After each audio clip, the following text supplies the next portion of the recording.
Hey guys, welcome. I am doing a Q&A in my car today because it is quiet and it's just where I currently am. So I thought I would answer some questions. On Instagram probably a week ago, I just shared how I've been craving longer form content. I think we just live in a world, I know we live in a world that's just like you can get anything immediately. You don't have to wait for anything. And in a lot of ways, I love that. I appreciate it. I love that I don't have to go out in the rain for groceries. I could get them delivered. I love that we can get meals delivered, and everything is like you can have it now, like prime delivery. So I ordered something and it came in 3 hours. Like, what? So that being said, as nice as that is, everything in our world is getting faster and faster, and I'm just craving a little bit more depth and to slow down a little bit. In the world of Reels and TikTok and everything flashing, I just wanted to take my time and answer some questions without feeling like I had a story that was going to expire, a little like 15 or 60 seconds to quickly get my thoughts, or typing so much to where the font was so tiny. So I just figured we would do a little Q&A in the car, and that's what we're doing.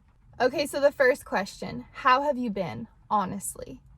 Honestly, I've been really, really great and really overwhelmed. I think one of the most important things that we need to remember as human beings is that we are so multidimensional. God created us so intricately and complex. And I think often it's like, hey, how are you? Good. It's like a very blanket word, or bad, or this or that.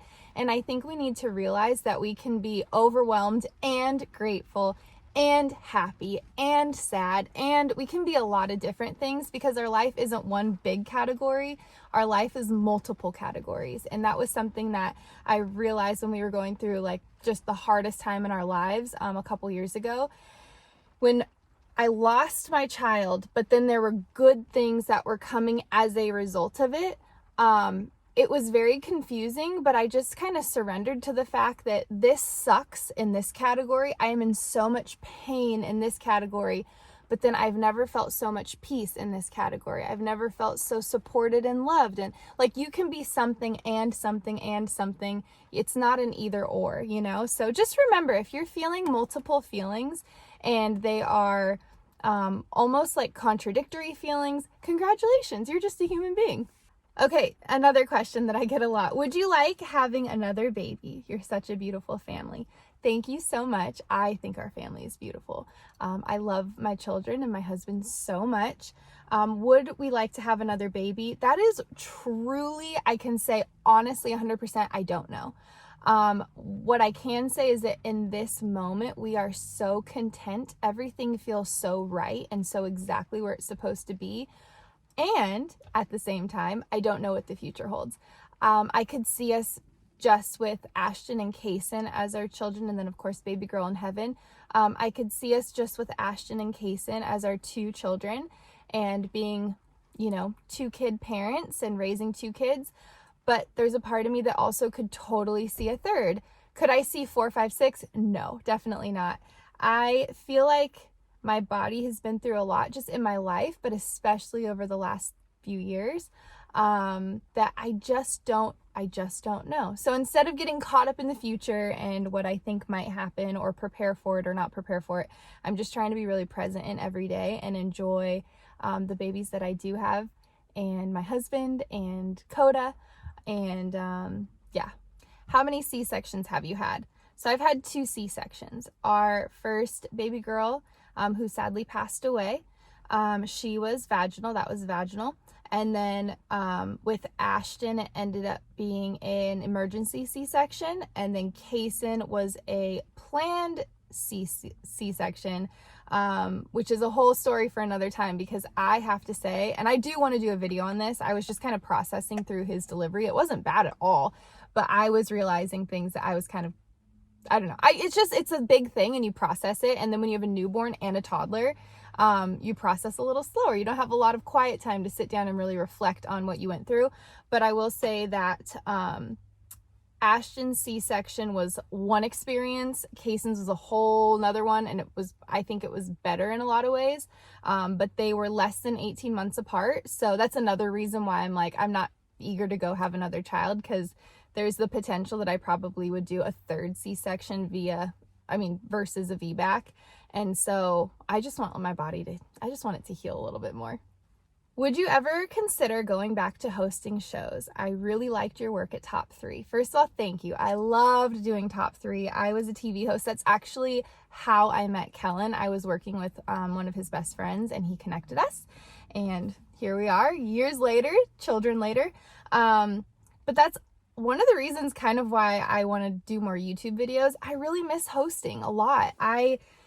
I love interviews. I love talking to people. And I also just love, ironically, because I grew up so shy, but I just do enjoy it, being in front of the camera and talking. Like when I'm speaking right now, I'm talking to a camera, but I really feel like I'm talking to you on the other end. Like I truly believe I'm talking to a person and people, and I just love connecting in that way.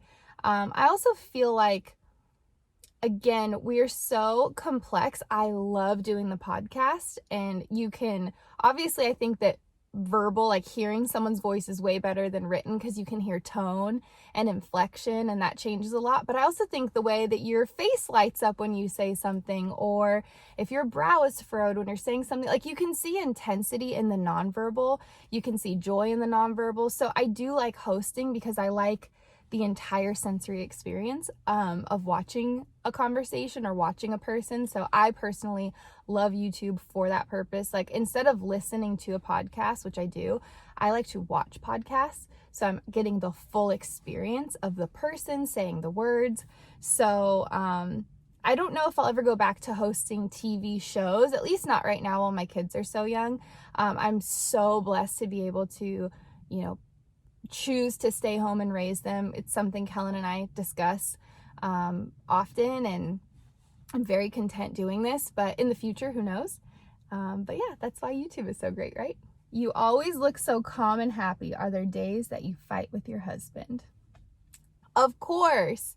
The one thing I will say though, and I'm really proud of Kellen and I, and he would say it too, is we always have made it a priority to fight well. And what I mean by that is we don't look for fights. We're not trying. We really do, as like the culture of our marriage and how we approach marriage, it is like we are on the same team, period.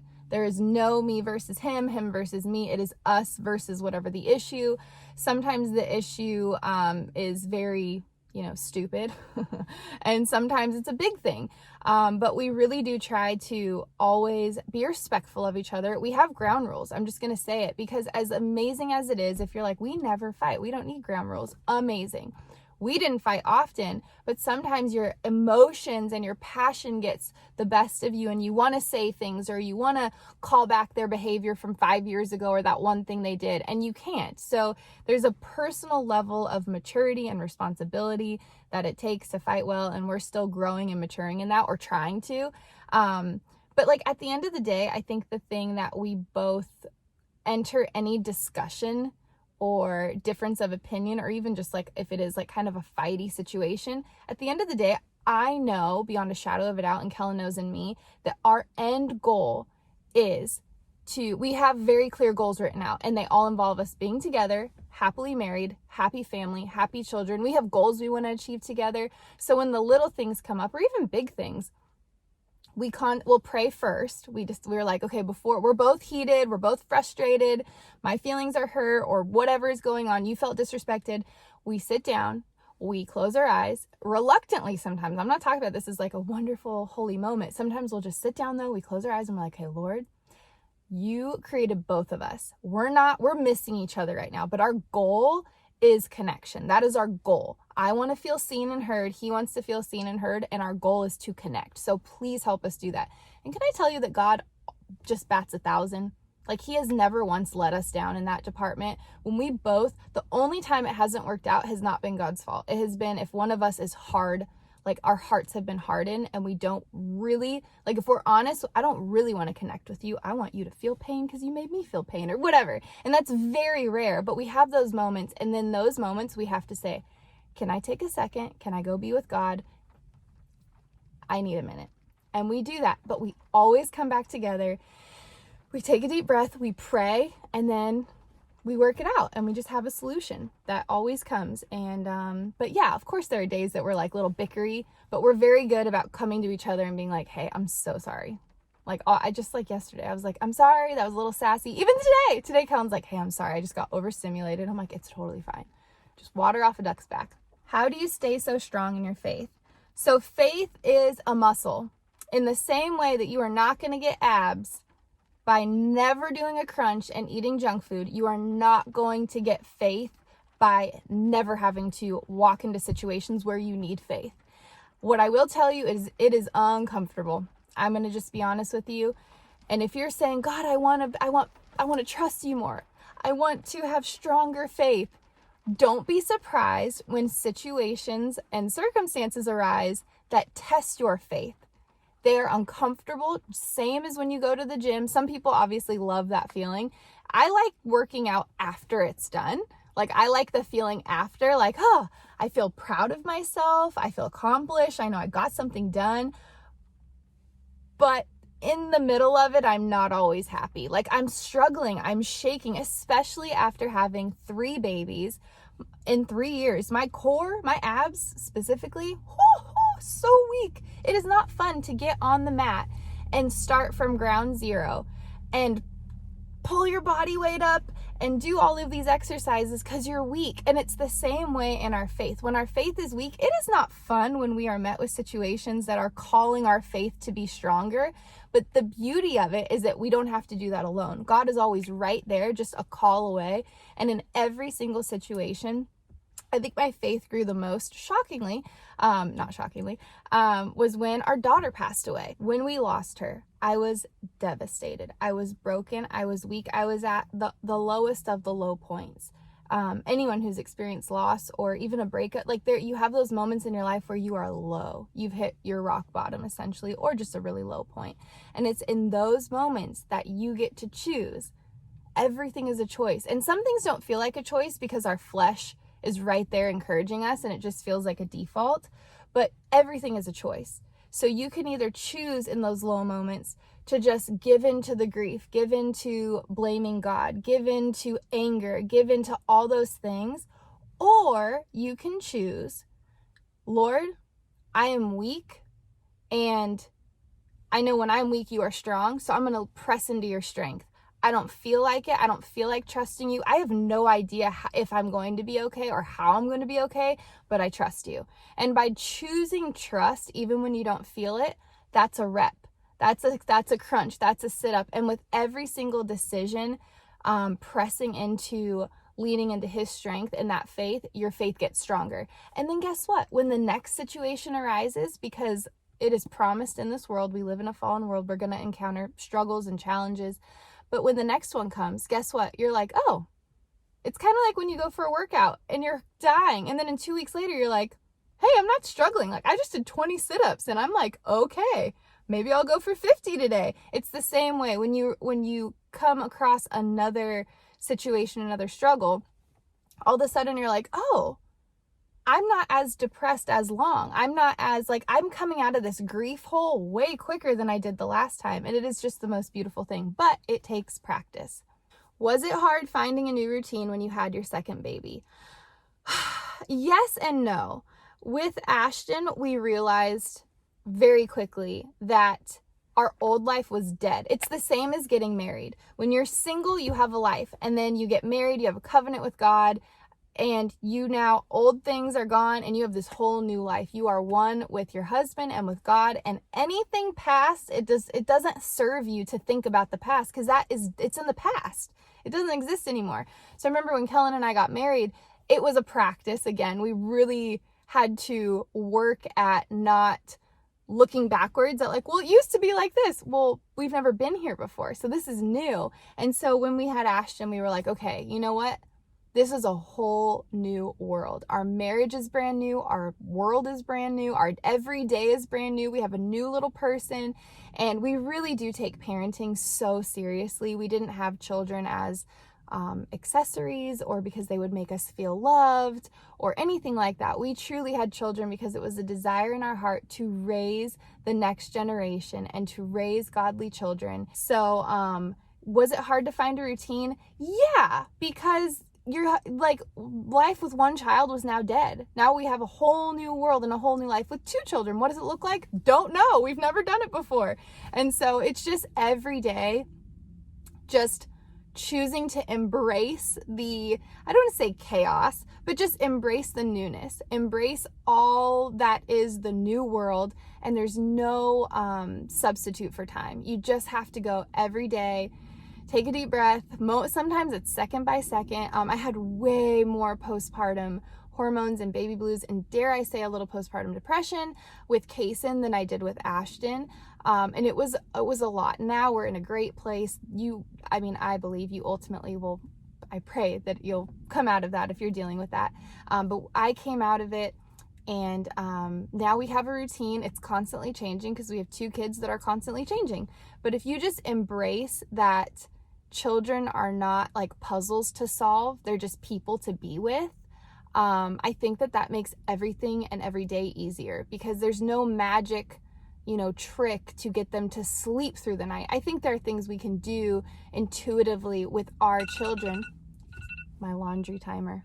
If I don't set laundry timers, I will get distracted and I won't get back out there. But anyways, yeah. How do you manage mental health with a family to take care of? I am really blessed because Kellen is incredibly supportive. We really do actively try to see each other. And that didn't just happen. We've worked at it. One thing I will say, and I encourage all moms who reach out to me to do, yes, not every spouse, not every dad and husband and partner is going to respond the same way.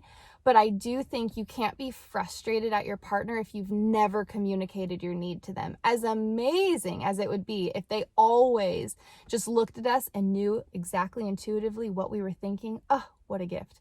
But then we wouldn't need to talk to each other. And so for me, I was always really bad at sharing my needs. It's just something from childhood. It's something I worked through and I'm still working through. But for me, and I sometimes have to literally open up the notes in my phone and write it out, because when I'm sitting in front of Kellen, I'm not intimidated, I'm not scared, but I'm like, oh, I don't want to be a burden. So every need that I have goes out the window and I'm like, I don't need anything, which is not true because I'm a human being. Of course I have needs. So I will write down my needs and I'll sit down. I'll be like, hey, I need an hour to myself. Or, we do family meeting at the beginning of the week. So on Sunday night, so tonight, it's Sunday, we will sit down together. We'll go over our calendar. We have a digital shared calendar, but there's something about sitting down together and looking each other in the eye and being like, okay, Monday, we have this. Tuesday, we have this. And just seeing each other and, hey, what do you need this week? And it gives room for flexibility, but at least we're setting ourselves, we're not so rigid where it's like, no, you said you wanted an hour on Wednesday. Like, that's it. No, of course not. But we're at least setting ourselves up that if the week gets busy, we've already scheduled these little pockets for ourselves, for our mental health, for time with Jesus, for time with each other. We really do try to communicate that as clear as we can. And then it's constantly, changing, and we learn new things as we grow, of course, and as our kids grow. But I think the number one thing with caring for managing my mental health is just being really honest with Kellen about what I need.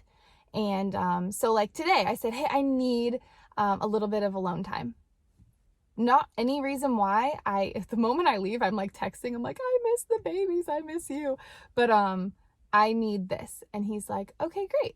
Now I don't demand the time of day that I need it because he's a person and but I'm like, hey, this is what I need. Can you make it happen? And he always does. So yeah. How do you keep on top of home life, work, and being pregnant without dropping balls? Simple, you don't. I don't believe that you can keep it all together while having all these things. My favorite, and I don't remember who originally said it, my favorite kind of idea now is that you have a bunch of balls in the air, you're juggling, right? As a mom, as a housewife, as a working mom, whatever it is, you're juggling all these balls. And the thing to remember is that some of those balls are rubber. They have the ability to bounce back up, and some of them are glass. And if you drop them, they will break, and it will take much longer and much more attention, much more time, much more care. And you have to get down on the ground and try to put them back together, and it will take a lot longer and it will be far more damaging. And so for me, when I look at, if I look at the things I want to do, well, of course I want to love my husband well, I want to love my kids well, I want to get the house clean, I want to cook good meals, there's a lot I want to do. But in reality, if I drop the dinner ball and I don't make dinner, a wholesome dinner for my family that I dream of, that can bounce back up. I can call, worst case scenario, delivery. You know what I mean? I can order a pizza. Is it the best, most nourishing meal for my family? No, but they're going to be okay. And I did my job, and that I provided a meal for my family.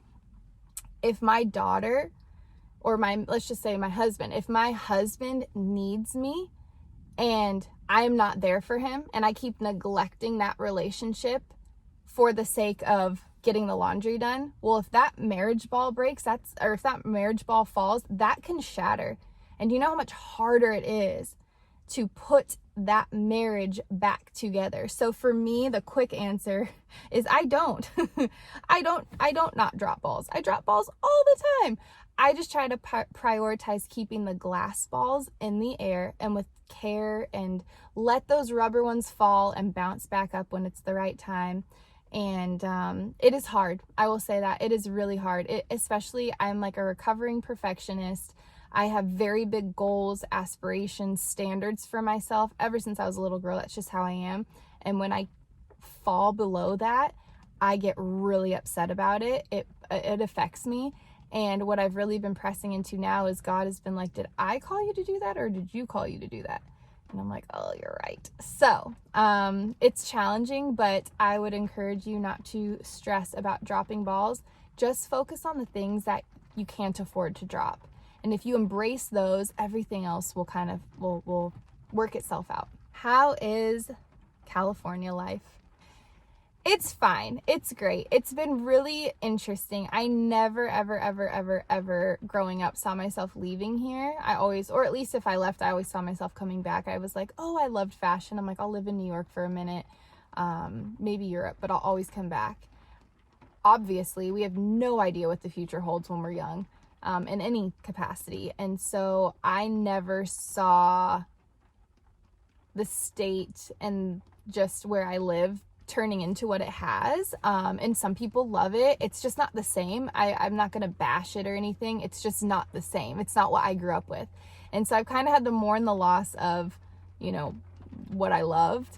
But then also every person I love, for the most part, they've all left California. And I never saw that happening either. So my parents, both my brothers, sisters-in-law, my nephew, obviously, and I have another nephew that's being born this year, and they're all in Tennessee. And then Kellen's whole family, they're all either in Arizona or in the next year going to be in Arizona. And so we don't have any family. My aunt is still here, but we just don't have any family here anymore. So California life is okay, and in some ways it's beautiful. We live, very close to the beach. We go multiple times a week.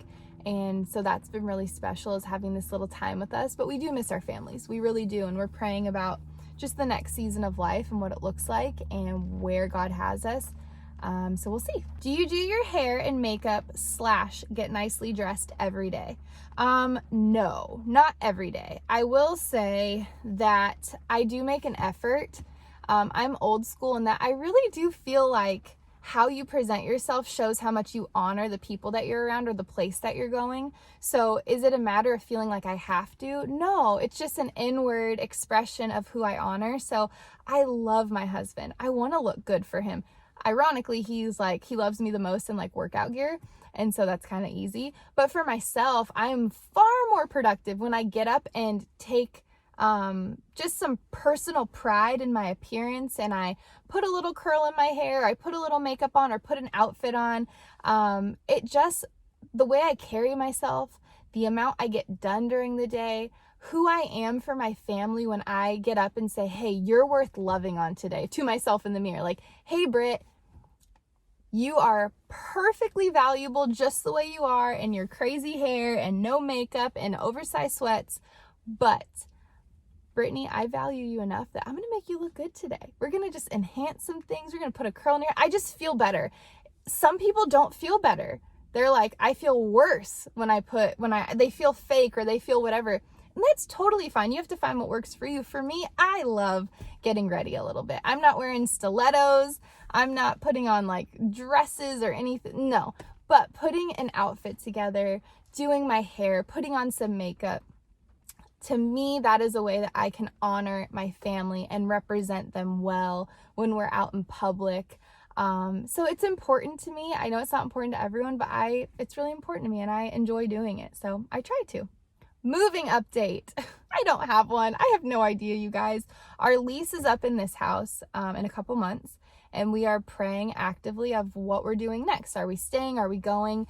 What I will say is that we have, in the last couple years, we've looked at multiple states. We've actually put offers in on houses in 2 different states.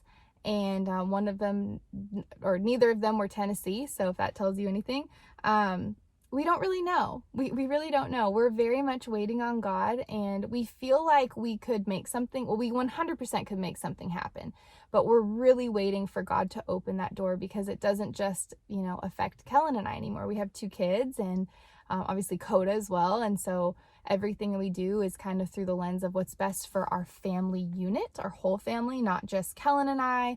But then also we think about, well, we'd like to, of course, enjoy where we are, and we'd love to thrive. And so we're praying, is it time? Are we going to move by one of our families? Are we not? So we'll see. I'm excited to let you guys know when I have an update. Are you breastfeeding Kaysen still, and how is it going? Kaysen is just turned 7 months, like a week and a half ago. I'm no longer breastfeeding. He's on solids, and my gosh, this child loves food. He's in the 99th percentile for like height and weight. He's just a big boy. But I am no longer breastfeeding. My supply just kind of left. And that was the same thing that happened with Ashton. Ashton, I clung to every single thing. Lactation consultants, pediatrician, like everything I could think of, all the brownies, all the smoothies, all the brewer's yeast, all the tricks, everything. I tried so hard, and it was so stressful. And with Kaysen, I did everything that I felt I knew to do, and, asked for some help. But I decided, I said, Lord, I'm not going to hold on so tight, because because in my mind, breastfeeding mom equals better mom. And God showed me a stressed breastfeeding mom is not the best mom. And so I do think that breastfeeding is tricky, and I don't think anyone should give up. I think that, like, just for no reason, I think it's everyone's personal journey. And if you can try, I say go for it and try.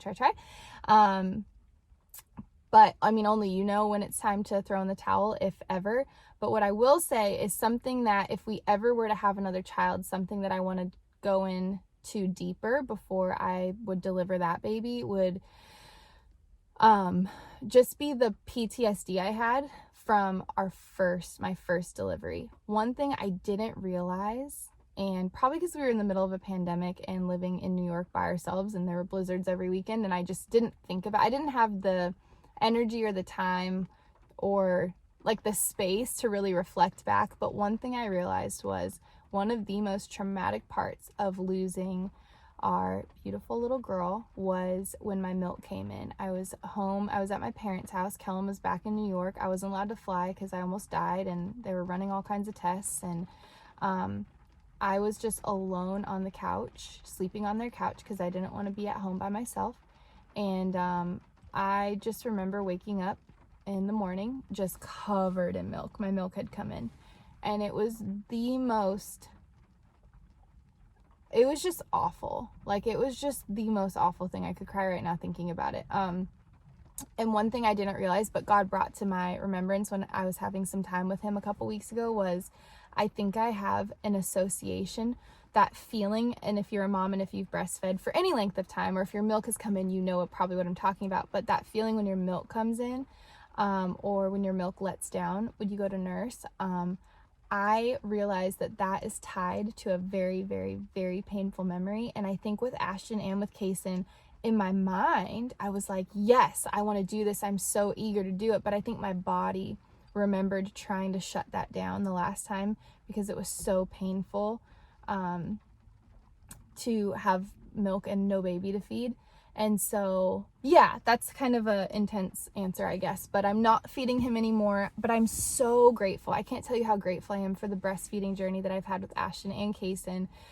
It's not what I thought it was going to be, but they're both very healthy and happy and thriving, and God is just so good. So, yeah. How do you make your relationship a priority again after having a baby and being on survival mode? That's such a great question. I think that from the get-go, just over communicating with each other. How are you doing today? How are you feeling today? Are you exhausted? Are you like, how are you doing with this? And I know not everyone's, not all women and not all men, like not everyone's usually in a relationship, one's the communicator, right? Like one's the chattier one. But I think if you can just stay just over communicative with your spouse and just let them know where you're at, how you're feeling, and then look for pockets and look for moments that the two of you, even with baby around, that you can connect. Kellen and I there's so many different like question games, not even a question game, but questions. So you can find these like question packs on Amazon. If you were to look up like couples questions, I don't know, I'll link some in the description below. But it's just like, even asking a question, it gets past the survival mode and gets your mind on something else where you're thinking deeper, where it's like, what are 3 things you'd like to accomplish in this next year? Well, then that gets you out of, what are we doing today? Does the baby need to be fed? Does the baby need to be changed? Oh my gosh, we only slept 30 minutes last night. It gets you out of that and starts you thinking about the future. And if you can dream about the future and think about the future together, you can really start, I think, to more just reconnect with one another. And then you start casting a vision. And then when the hard times come, it's like, hey, but we thought about this, or we're dreaming about this. And so when the baby is screaming and crying, you can look at each other and be like, well, one of the 3 things I wanted to do this next year was, I'm looking forward to like starting a business, or I'm looking forward to going on our first vacation as a family of 3 or 4, or whatever, whatever it is, it gets you out of survival mode. If you have someone that can watch the baby, even just for 20 minutes while you take a walk around the block, or even like Kellen and I, what we used to do when Ashton was asleep, and now when Ashton and Kaysen are asleep, obviously we're not leaving them in the house by themselves, but what we'll do is we'll have the monitor, but it'll be on silent. We'll just have it with us in case something happens. We'll always glance down at it, but we'll walk around the backyard together. So we're still like right here. We keep the door open so we could run back in if we need to, but, and we can like see their windows obviously, but there's little pockets. And I think that if you can just communicate with each other, or, just say, hey, what would you like to do this week? Or how can I bless you? I think that's actually one of the biggest ways that you can reconnect, in survival mode and post-survival mode, is if you each can say, hey, what's one way I can bless you? Because we probably won't be able to like bless them every single day, all day, because you have a child that needs you. But if it's like, hey, how can I bless you this week? Like, what's one thing I can do that would make you feel loved by me? Because our world is freaking crazy right now, and it's nuts, and we love it, and we're happy to be here, and this is amazing, but how can we love on each other? And if it's just like that understanding of, hey, you can love me by holding the baby, and even if they cry, I need to shower for 20 minutes, and whatever it is. But I think just, that communication, and just like, if you seek out ways to bless each other, or things that you both want to do. I'll say this, Kellen and I very rarely could watch a movie in one setting, because Kaysen would wake up, but we would still start it. We would still say, as soon as they're both asleep, or as soon as the baby is asleep, are they going to wake up? Like, we would put Kaysen down at 7 o'clock, knowing he'd be up probably by 8 or 9 for a feeding. But you know what? Ashton would go down at 7 and Kaysen would go down at 7, and we're like, hey, we have an hour. Let's start a movie. And we would cuddle up. We would make popcorn. We make a big deal out of it. And, we just would try to find those little moments where, even if it was just a few minutes, we could pour back into our relationship. All right, so that's going to be it for this video. I hope you guys enjoyed some longer form answers. Thanks for letting me just chat and connect with you guys. I've really enjoyed it. Let me know what other kinds of videos, if any, you would like to see, because I really enjoy YouTube, and I just want to slow down and have more meaningful conversations and share things in my life that are a little bit more slow and relaxed, and just peaceful. So anyways, thanks for watching, and I'll see you guys next time. Bye.